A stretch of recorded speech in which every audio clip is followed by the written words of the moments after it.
What's up, guys? Another episode of Pixel Effect here, and as you know, last week was Tokyo Game Show, and it was pretty good. Nothing just, I guess, I don't know, nothing was just mind-boggling. Final Fantasy looked great, but there wasn't just anything just mind-boggling this year, and I guess because everybody knows the new systems are coming out next year, and usually you want to save your big guns for that. So we got everybody, more than likely gunning for that. So there were a few big things, but there wasn't just anything that was just like, oh my god, this is something new that I didn't know about. A lot of stuff shown was stuff we've already known about, so it was just more details. And so I was a little disappointed by that because Tokyo Game Show has always been that event where new things is announced, and I was hoping to see a lot of surprise games I didn't know, but a lot have already been announced in the past, on the fly, stuff like that. So anyway, the Tokyo Game Show is coming this year, and it had a few surprises, like I said, but nothing just insane. And like I said, I guess because the new systems are coming next year. But first off, let me go ahead and get the biggest cat out of the bag, and that would be Final Fantasy VII Remake. With that said, the game looks amazing. Both in graphics and scale, this game looks huge. Like I said, it's going to be part 1. Again, I guarantee there are going to be people mad about this later in the future because the way they phrase it, you think this is a full game.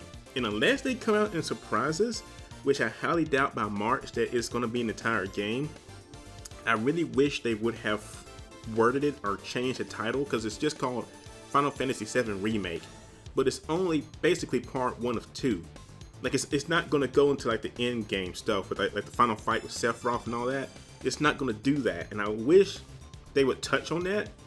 But it's such to a scale that they're not.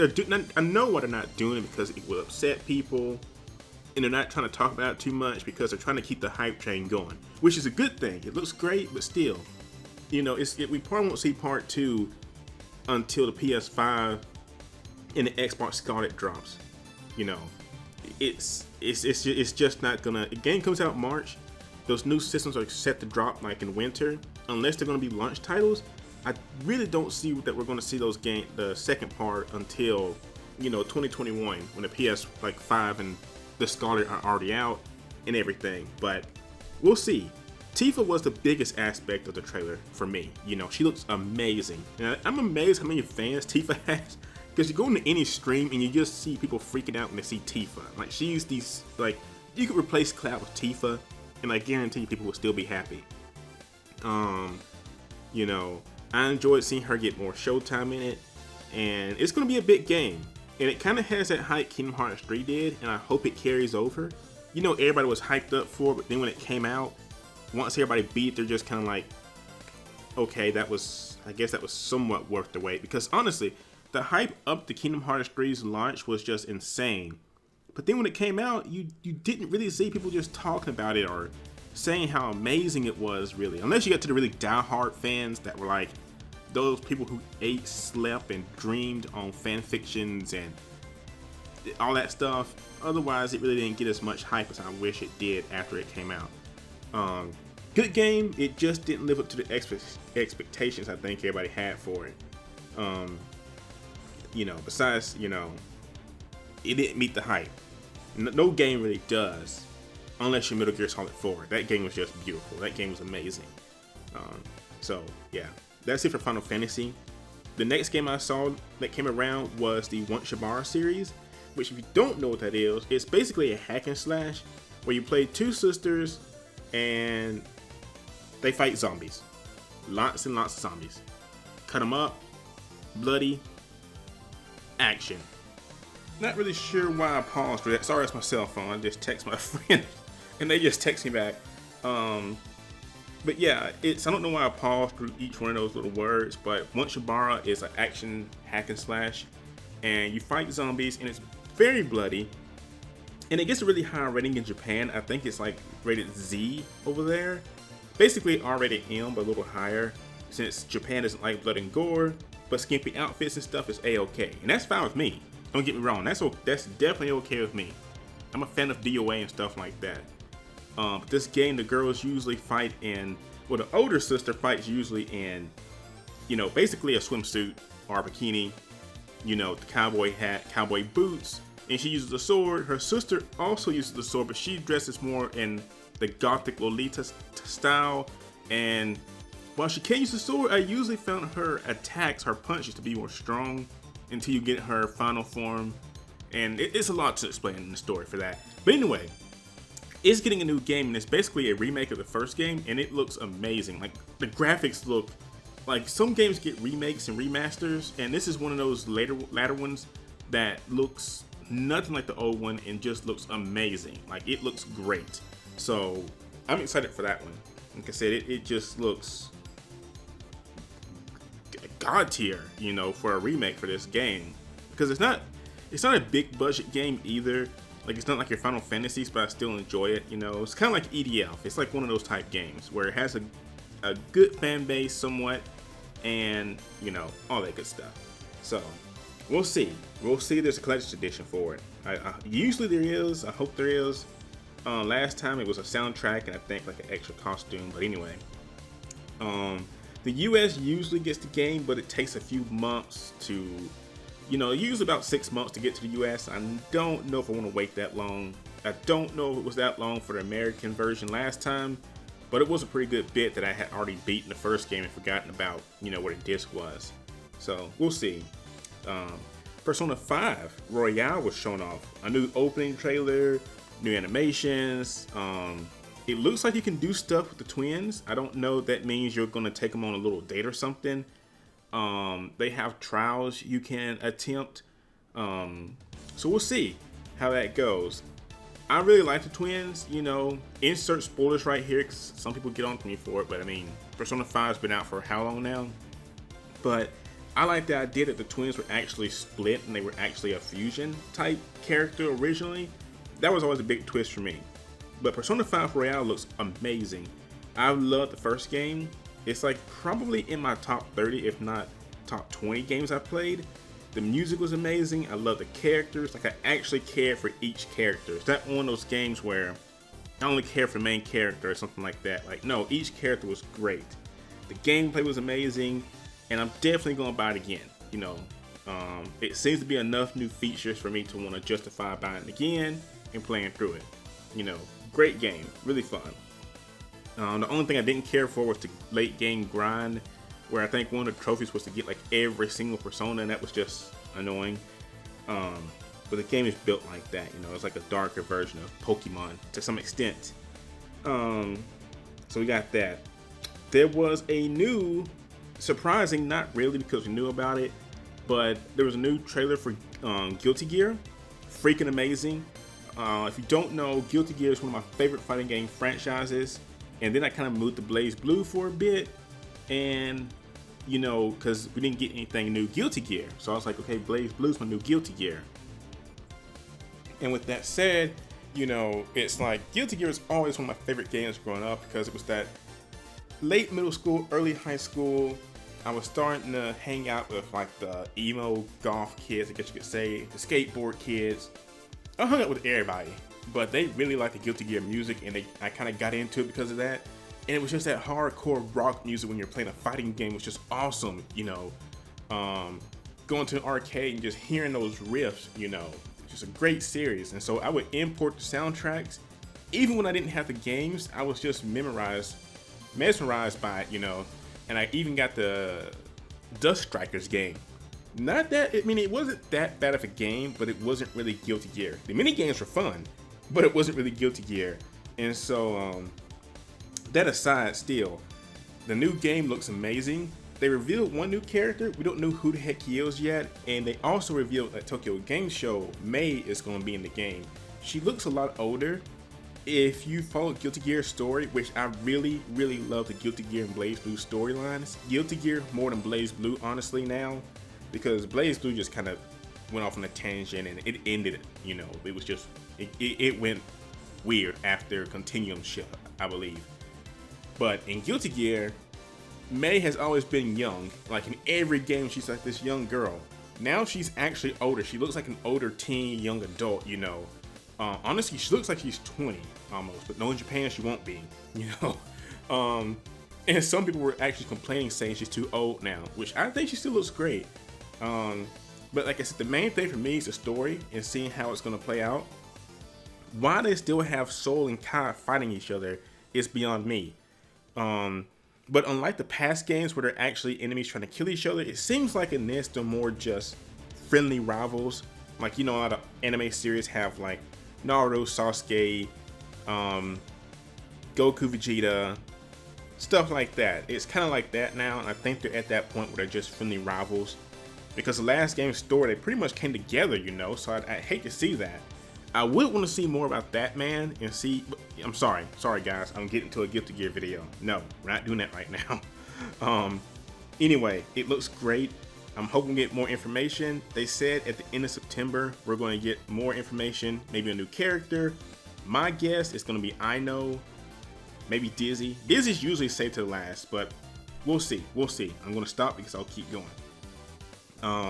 They also showed some of Mega Man Zero and ZX Legacy Collection. The only thing really shown off was the Z Chaser mode.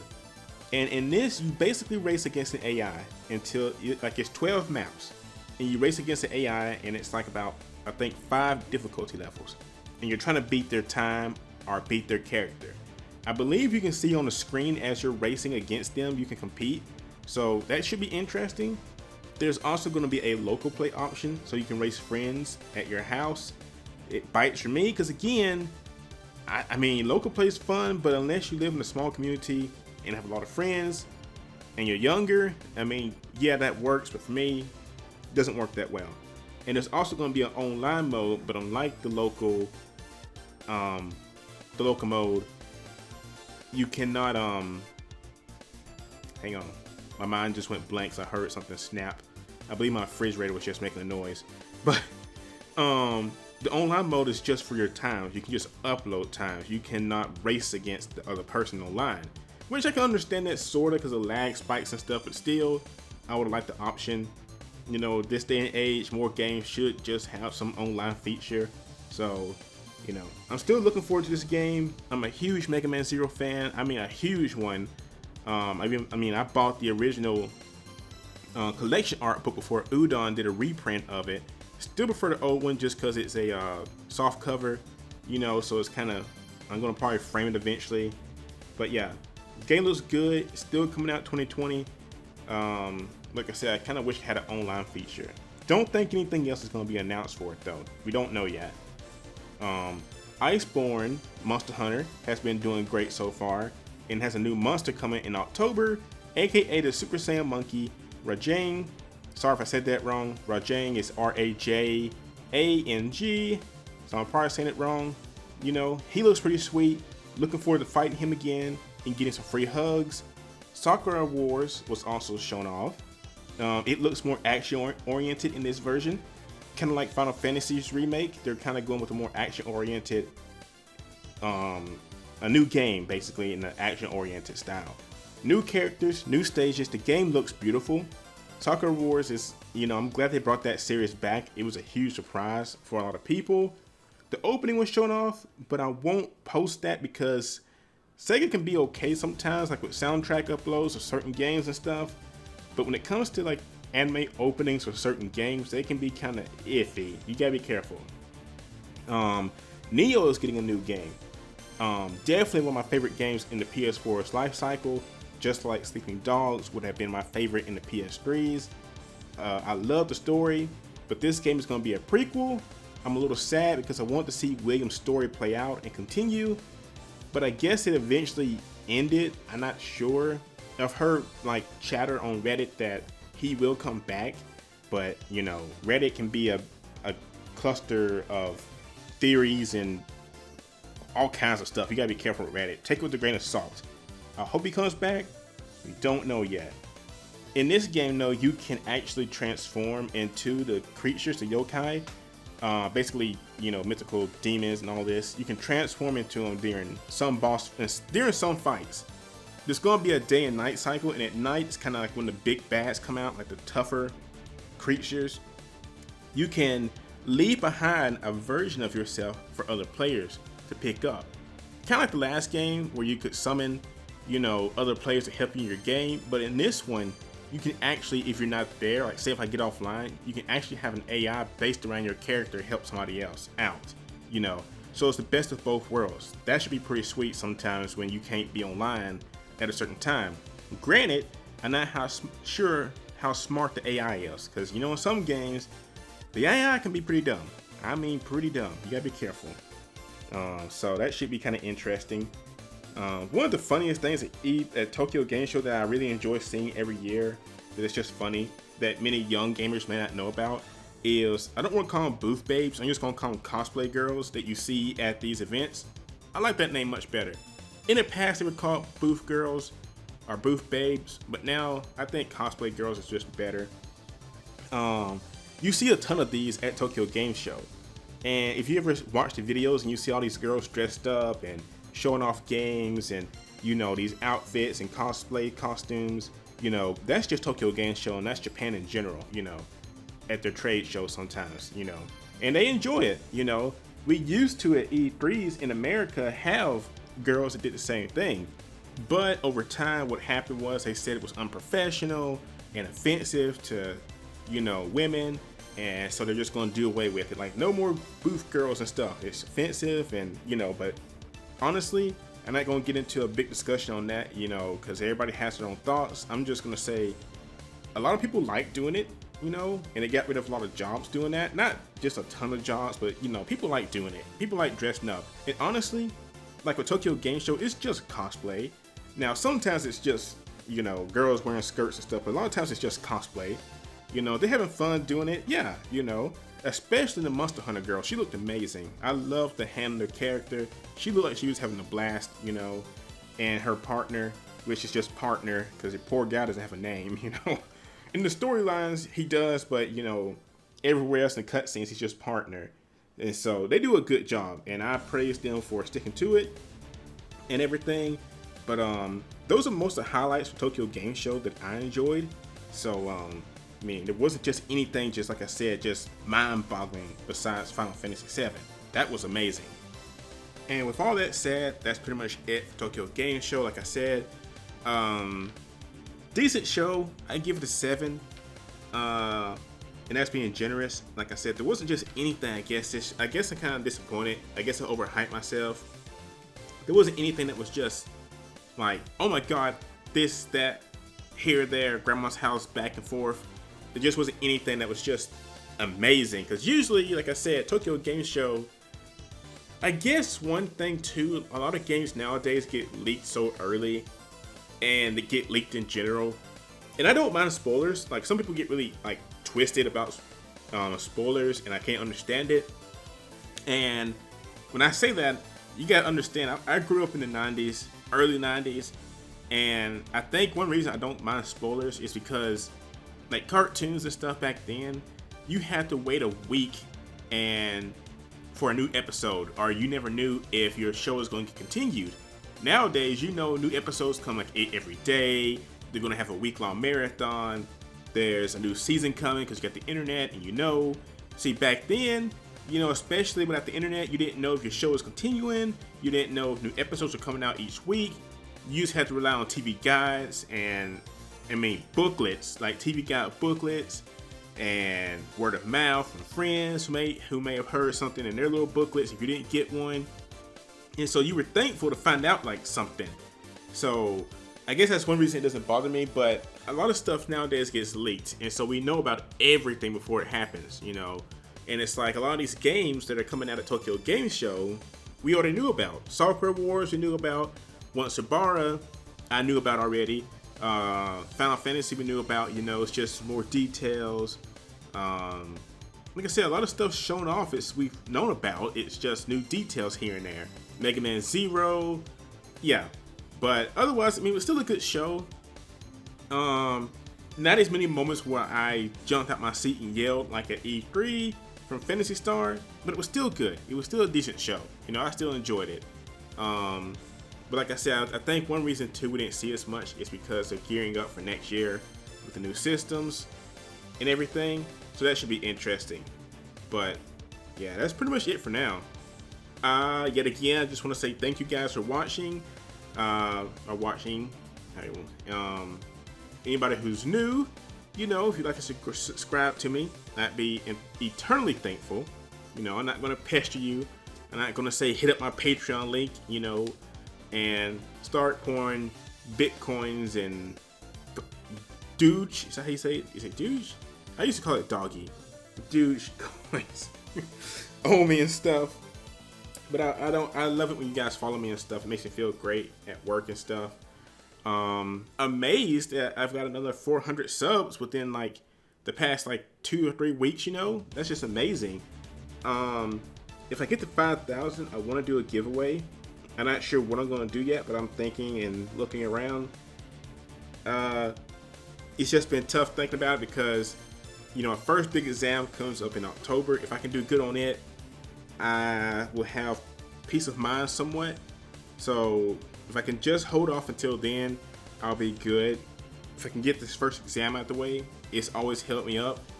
Hopefully if I can get past this one, I'll be good. Be at peace of mind somewhat and everything. But anyway, I gotta stop rambling. I do that a lot. Thanks guys as always. Hope you guys have a good night. And I'll talk to you guys later.